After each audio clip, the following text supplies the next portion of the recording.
শুধু যৌন দৃষ্টিতে নারীকে দেখাটাই হচ্ছে যৌন রাজনীতি। এই দুইয়ের সংযোগে আরেকটি অপূর্ব জিনিস সৃষ্টি হবে। যৌনতার আলোকে নারীকে বিচার বিবেচনা করা হয়। এই যে কালচারের সঙ্গে মব যুক্ত করলেন, এটা সংস্কৃতি নয়, এটা অপসংস্কৃতি। এখানে বিচার বিবেচনা বোধ কাজ করে না, হুজুগ কাজ করে। রবীন্দ্রনাথের শিক্ষা ভাবনাকে বাস্তবায়িত করা সম্ভব নয়।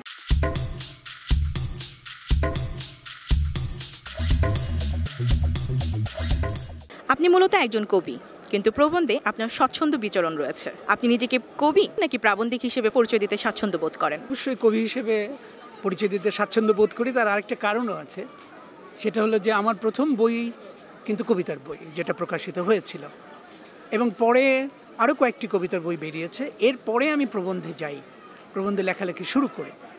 তো এবং আমাকে যারা চেনেন আর কি বাংলাদেশের সাহিত্য জগতের, তারা জানেন যে আমি কবিতায় লিখি বিশেষত, এবং কবি হিসেবেই তারা জানেন। আর প্রবন্ধ আসলে একটা মননশীল ব্যাপার।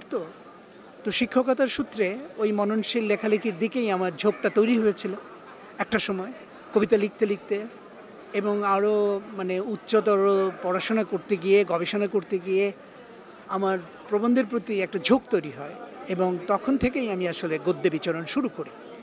এই তো এখনও গদ্যে আমি বেশি মনোযোগী, কবিতা একটু কম, তবে প্রায় সমানতালে চলছে।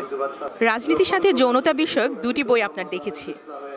যৌন রাজনীতি আসলে কি? আসলে আমাদের নারীদের যে জীবন, সেই নারীর জীবনের একটা দিকের উপরেই পুরুষরা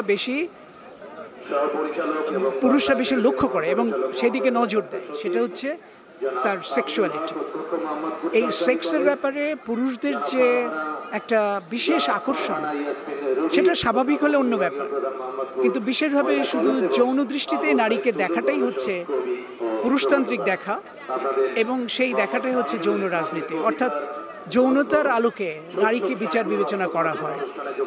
এই দিকটার উপরেই আমি গুরুত্ব দিয়ে এর বিরুদ্ধে যে এই দৃষ্টিকোণটা আসলে সঠিক নয়, আমাদের সমাজে সংস্কৃতিতে পুরুষেরা যেভাবে নারীকে দেখে এই যৌন দৃষ্টিতে, সেটা আসলে নারীকে অবমাননা করা।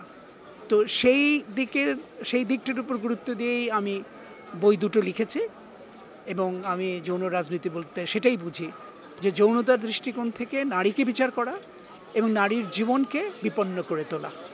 একজন কবি হিসেবে আপনার কাছে জানতে চাই, কবিতায় ছন্দ নাকি ভাব, কোনটা বেশি জরুরি মনে করেন?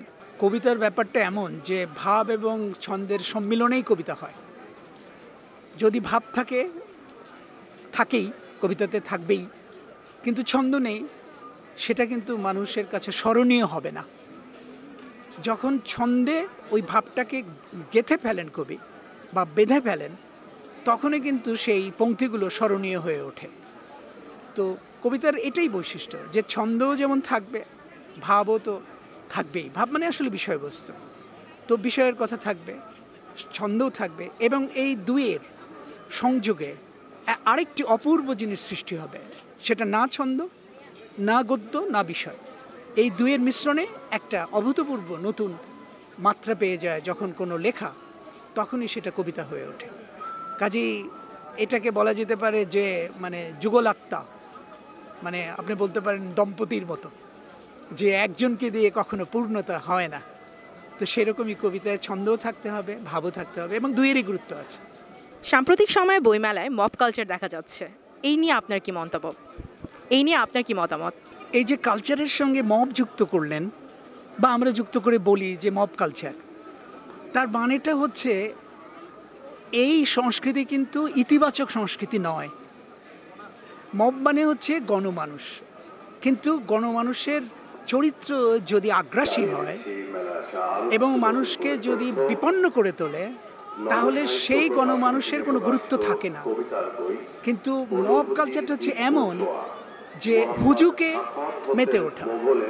কিছু মানুষ কিছু একটা ধারণা করে হুজুকে মেতে উঠলো এবং কাউকে না কাউকে আক্রমণ করলো, আক্রান্ত করলো, বিপন্ন করলো। এটা তো কালচার হতে পারে না। এই জন্যে আসলে বিদেশে এটাকে বলে লিঞ্চিং, অর্থাৎ নিগ্রহ করা বা নিগৃহীত করা। এটা সংস্কৃতি নয়, এটা অপসংস্কৃতি।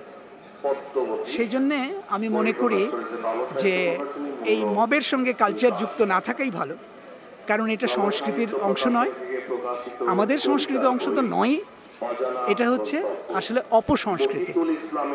তো সেই জন্যে একটা জিনিস এখানে বলি যে এটাকে কিছুতেই সমর্থনযোগ্য নয়, এই মব কালচার বা মব লিঞ্চিং যেটা, সেটা সমর্থনযোগ্য নয়, কারণ এখানে বিচার বিবেচনা বোধ কাজ করে না, হুজুগ কাজ করে।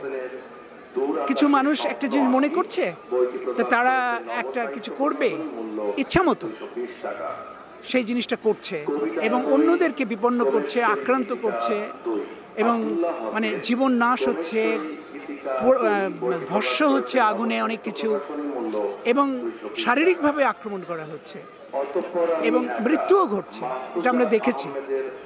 কাজে এই অমানবিক কর্মকাণ্ড কিন্তু মবের নামে হয়, এবং তখনই আমরা সেটাকে একটা অভিধা দিয়েছি বা চিহ্নিত করেছি মব কালচার বলে।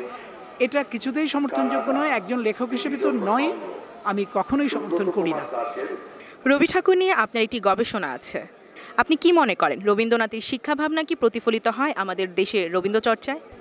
রবীন্দ্রনাথ আসলে মহাসমুদ্রের মতো, তিনি এত বিচিত্র বিষয় লিখেছেন, এত বিচিত্র বিষয় ভেবেছেন, এবং এত চিন্তামূলক ভাবমূলক লেখা লিখেছেন যে বলে শেষ করার নয়।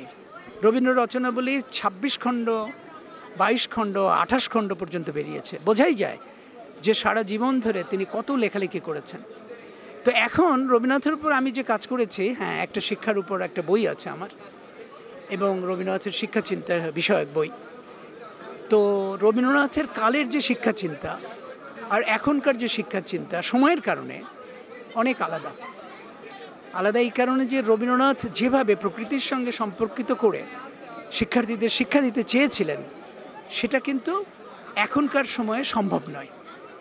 এখন আমাদের যে শিক্ষা ব্যবস্থা, মূলধারার যে শিক্ষা ব্যবস্থা, তাতে কিন্তু এই ধরেন তপবনের শিক্ষা কিংবা প্রকৃতির মধ্যে থেকে শিক্ষা, প্রকৃতির ভেতরেই যে শান্তিনিকেতনে যে স্কুল স্থাপন করেছিলেন রবীন্দ্রনাথ, চারপাশে গাছগাছালি, মাঝে শিক্ষাদানের জায়গা, তারপরে খোলা প্রান্তর, এটা আমাদের দেশে সম্ভব না, বা আধুনিক শিক্ষা সম্ভব না। এখন যে ভবন করা হয়, বড় বড় ভবন, সেই ভবনের ছোট ছোট কক্ষে একসঙ্গে অনেক ছাত্রছাত্রী পড়াশোনা করে, পরিবেশ তো এখন অন্যরকম।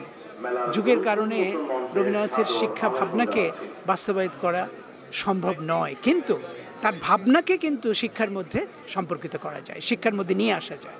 অর্থাৎ যেমন ধরেন তিনি মাতৃভাষার কথা বলেছেন, যে শিক্ষা দিতে হবে মাতৃভাষা, এবং সেটা বাংলা শুরু করতে হবে, তারপরে অন্য ভাষা শিখবে, সেটা তার নিজের গরজে। তো এই যে মাতৃভাষার প্রতি তার যে শিক্ষার সূচনার যে ভাবনা, এটা কিন্তু পৃথিবীর সব দেশে অনুসরণ করে এবং আজ বাংলাদেশে অনুসরণ করছে। তো এইটা তো আমরা গ্রহণ করেছি একটা। আরেকটা হচ্ছে যে পরিবেশ, এই যে এখন যে পরিবেশ বিপর্যয় হচ্ছে, পরিবেশ বিপর্যয় সম্পর্কেও কিন্তু রবীন্দ্রনাথ বলে গেছেন যে পরিবেশকে রক্ষা করতে হবে এবং পরিবেশের সঙ্গে সম্পর্কিত করে শিক্ষা দিতে হবে।